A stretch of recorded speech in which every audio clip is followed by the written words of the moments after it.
There has been a lot of media in terms of text, videos, a lot of literature available on the concept of mentorship. And this has been going on for roughly about 125 years now, precisely, right around the New Thought Revolution started towards the end of the 20th century, at the beginning of the 21st century. That's right around the time when the New Thought movement started, and a lot of philosophers, a lot of writers, thinkers, they came forward. They said mentorship is important, and there are ever since the internet revolution happened, there is a lot of emphasis on this, and learning is happening at record speed. And now with AI and all, things are moving very, very fast. So um, there are a few companies, just a handful of philosophers, thinkers, who kind of put forward this idea called a reverse mentorship. And this concept has been around for a while, but then has become very dominant lately. And companies like GE, Microsoft, PwC, they started doing making reverse mentorship even mainstream. Now, what is reverse mentorship? Why it's important? If you're a leader in an organization, even if you're a solopreneur, you run your own business, you have a team, you do not have a big team. If you do have a team, then this is absolutely must. But then if you are solopreneur, you are running your one-man show, then this is absolutely a must for you. I run a one-man show in my business, so I use it all the time. And so what I'm going to do today on this video is going to take a few minutes and talk about what reverse mentorship is, why this is important. So stay with me till the end of this video. If you like what I'm sharing with you here, then you can like this video so I can reach some more people. If you subscribe to this channel, then I'll be in front of you every day. That has been my engagement for the last few months now. I show up here every day. I take a question from you, sometimes one of the subscribers, and I answer the question on the channel. And today's thought is directly coming from yesterday's video, where I talked about why good people don't get promotions, or why promotions don't happen to good people, whichever way you want to look at it. So I'm going to drop a link right here for yesterday's video. So that's it. Let's get into this. What is reverse mentorship? Well, essentially, you are going to learn as a leader. You are going to turn yourself as a mentee and learn from a much younger but a very skilled teacher who is younger to you, doesn't have a lot of experience like you, maybe new, but then has ideas, has thoughts, and has insights into a very specific area that you do not have. Okay, so reverse mentorship is a junior guiding a senior.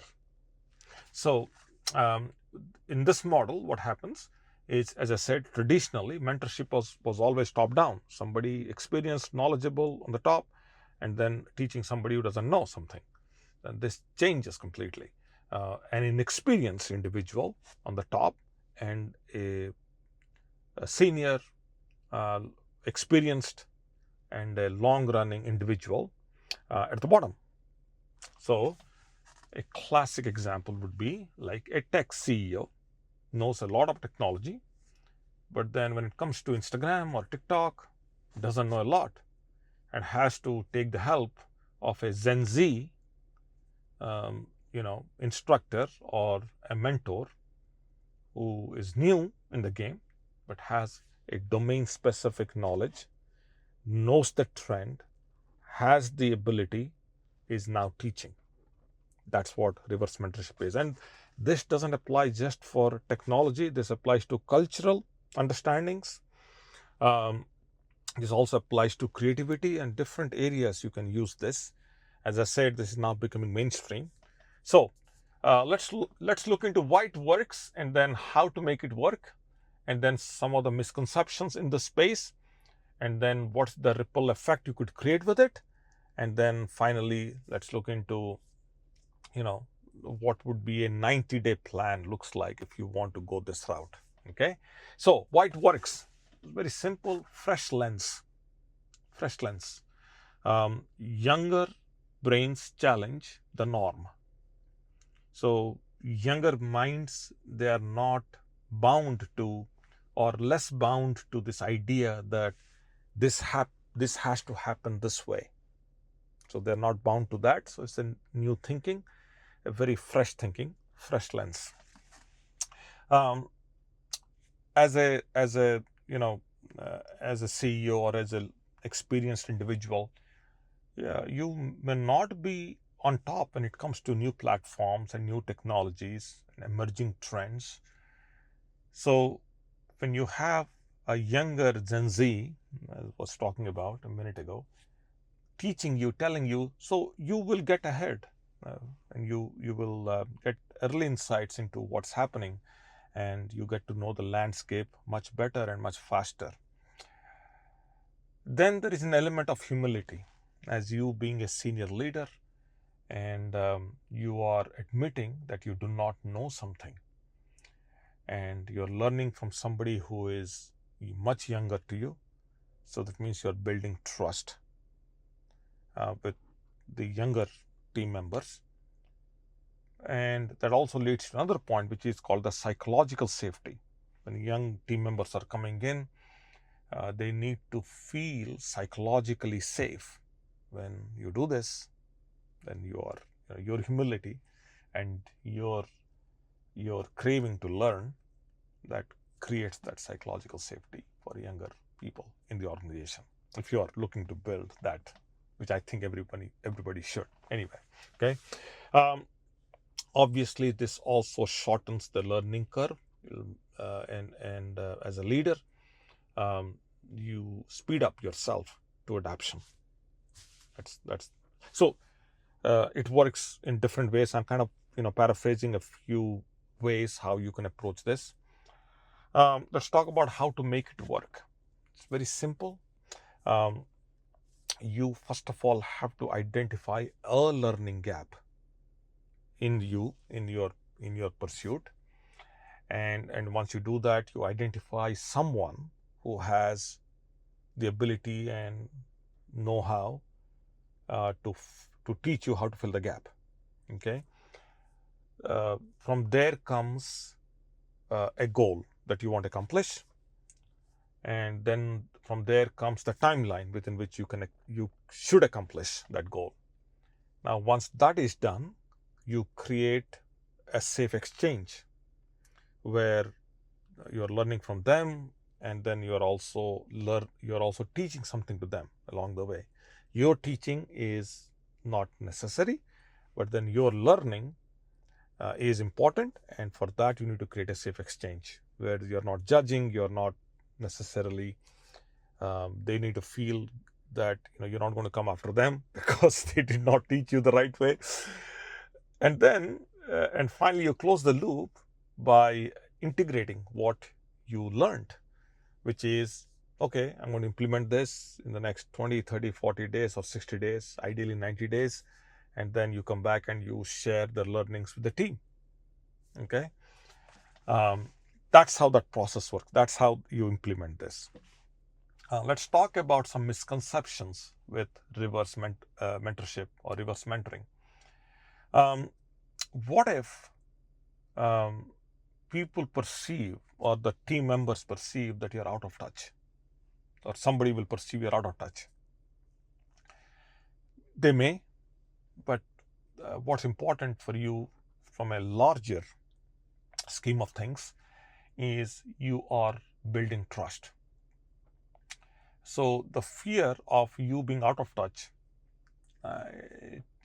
it doesn't matter as much as the fact that you're building trust with the team members. That's important. That outweighs the fear of being you out of touch. Sometimes I've seen this when I've worked with organizations, which is there is this thing called tokenism, which is I just need to learn something. I know it, but I'm going to learn it anyway from a young trainer, young teacher, because I want to manage the optics. Don't do it. This is not for optics. You got to have the real need to do this. You have identified a gap that you want to bridge. It's important for you. important for the organization, and impacts the overall direction of your company or the organization. So you did, in the previous step, you did identify the gap. Don't do it for the sake of optics. Don't do it because you have to. Okay. That leads to the next point, which is you got to ensure there is reciprocity. That means when you are learning, you are genuinely expressing gratitude, and the other, your mentor, the inexperienced mentor who is teaching you, genuinely feels it, and they feel they are being respected, um, they are being valued. That's the right word, valued, in that relationship. Okay. When this is done right, there is a tremendous ripple effect just by you doing this. The first and the foremost thing you're going to be kind of indicating without really talking about it, you're implying, which is that knowledge in your organization is flowing from all different directions, not top down. That's a learning culture right there when you do this right. Okay.